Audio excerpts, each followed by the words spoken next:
plan. Hata national government hatuweki kipaumbele mambo ya disaster management. Kwa hivyo ningependa kusema kwamba shida kubwa ambayo tunang'ang'ania ama tunapigana nayo sisi wote kama taifa ni kwamba lazima tukue na proper disaster preparedness kama nchi ili kukabiliana na mambo disaster yoyote yenye inaweza kutokea.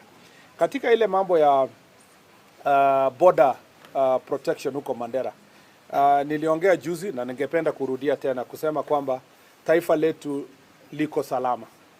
Liko salama sana. Hakuna wasiwasi yoyote ambayo unaweza kusema kuna wanajeshi wa nchi zingine ama regions za nchi zingine ambao wamekuja Kenya kudhoofisha mambo ya usalama.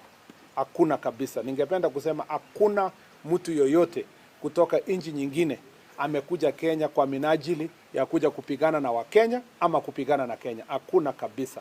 Na nilisema kwamba kila mara tunapokuwa na shida katika nchi jirani, unapata kwamba wananchi wanatorokea upande za Kenya, wengine wakikuja upande huu wanatafuta usalama. Ni ile kwamba nchi yetu iko salama.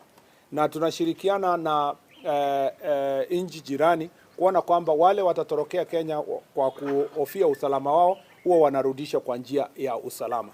Kwanza ningependa kusema kwamba enemy ambayo tunaendelea kupigana nayo ni Al-Shabaab. Hawa ndio terror group ambayo imetusumbua kwa miaka mingi sana. Sisi hatupigani kama nchi na nchi ya Somalia, hatupigani na region yoyote ya Somalia. Sisi tunapigana na adui moja ambaye ni Al-Shabaab. Na kwa hivyo wale ambao nimeona wengine ambao wamewahi kuwa katika ofisi za uongozi katika taifa letu wakiongea kiholela kwa mambo ya usalama. Hakuna mtu anaweza kuongea kiholela kama umewahi kuwa na ofisi hapo awali. Haiwezekani. Na mimi nataka kushukuru former waziri Matiang'i kwa sababu amejiweka kwa njia ambayo ameheshimu ile ofisi amewahi kuwa waziri kama mimi. Hakuna siku nitatoka hiyo ofisi alafu wakati muda wangu umeisha nimetoka kwa hiyo ofisi niende niongee kiholela kuhusu security ya nchi. Nimeona wale wamewahi kushika ofisi za juu. Vice President Kalonzo, former Vice President wa Munyoro. Wanaenda kuongea huko nje kiholela mambo ya usalama. Wanatafutia siasa ya pesa nani mambo ya usalama. Kweli tumekuwa na bahati mbaya kwamba watu kama hawa wamewahi kukaa kwa National Security Council. You know, mtu umewahi kukaa kwa National Security Committee. You know, huwezi enda kuongea kiholela mambo ya uongo ili kuharibia nchi yako. Mimi nataka kusema hapa wazi. Kenya is not under any threat from Somalia or any regional force from Somalia. The only threat we face as a country is the threat of Al-Shabaab. And every time our neighbors have any challenge, we have been able to accommodate any of the citizens of Somalia who have come to Kenya and return them in the right way. Some who have been able to be returned have been accommodated in Dadaab refugee camp. There has never been a threat. And I want to insist here, Kenya is not under occupation. You know, I see some lawyers speaking very in a casual manner. When you say there are occupation of forces from other country in our country, it means they have come in to invade us and cause and take over. We are absolutely, there is no one in Kenya that is in Kenya where, to occupy any part of the country without the Kenyan forces fighting them. And that's why any part we see an Al-Shabaab operative, we have been fighting them. Any other person who has come to look for safety, we have always found ways of returning them back to their country. Again, I want to reiterate that the security team that has gone to the media team that I saw some of the news items that some of your journalists went there.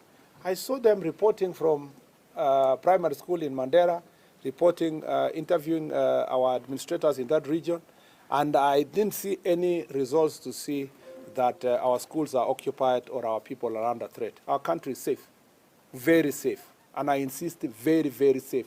We are not under occupation. And those who are just speaking in a very casual manner, occupation is a technical term. That means a takeover by a foreign force on any part of Kenya. There is none. And there is nothing that is happening in the country that we don't know. And there is nothing that is happening in this country that is happening and we are not handling in the right way, in the security way. All we are more focused in is to deal with criminals and to deal with Al-Shabaab as a terror cell. And we are not going to lift our focus from that issue. Any other diplomatic issues related to citizens of other country coming in or officers from other country, if they are found to Kenya, there is a diplomatic channel between us and Somalia or any region of Somalia to make sure that that is sorted. Kenya is safe and working with its partners to make sure that we continue dealing with the threat of terrorism, especially of Al-Shabaab. And we are very focused. In any case, the people who have been speaking have been talking about that we are in conversation with Al-Shabaab. So they need to calculate their statements properly. One hand, they say the government of Kenya has talked to Al-Shabaab. Now they are jumping. They are saying that, no, it's not Al-Shabaab. We are talking to the enemies of Al-Shabaab. So they need to tell us, are they with Al-Shabaab or are they with the citizens of Kenya? And this cheap politics that is being done using security must stop. And I want to remind former Vice President Kalonzo Musyoka and the former Deputy President, together with all those people who are speaking, especially persons who have held offices. I see the former Attorney General sitting there. He was a member of the National Security Team. I see sitting there former Minister Matiang'i of Interior, the National Security Team. Former Vice President Kalonzo has sat in National Security Team. Former Vice President Manyora has sat in National Security Team. They must conduct themselves in a manner that demonstrates that they understand, even though they have personal challenges with leadership, they must also not struggle with the question of security. They must understand that this is not a sector that you can play political sport. So for our people, for our citizens in Mandera, everything is in order. We will, if there is any challenges of any person who is spotted in our country, civilian or otherwise, that have visited our nation, you know that we are going to deal with those issues, and we have always dealt with. But at the moment, our country is safe.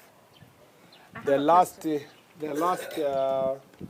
are asked two questions. Yeah, and I've answered. Yeah. So the last